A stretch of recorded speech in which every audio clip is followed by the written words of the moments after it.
at tukoy na ang salarin. Sino ang pumatay kay Pablo? Ang demonyong yan! Kilala ko ang taong ito. Si Tanggol. Sa nakaambang bitag, Marcelo, dito mo sa mansyon papuntahin si Tanggol. Dito sa mansyon ko siya didispatsahin. Doon daw tayo pupunta sa mansyon ni Don Facundo. magsasakmalan ng kamandag.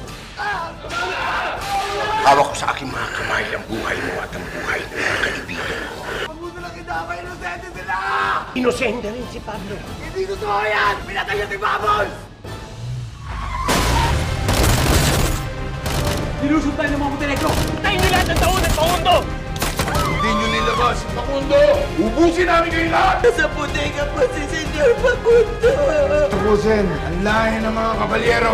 Titikman nyo ngayon paano gumawi ang mga kabalyero!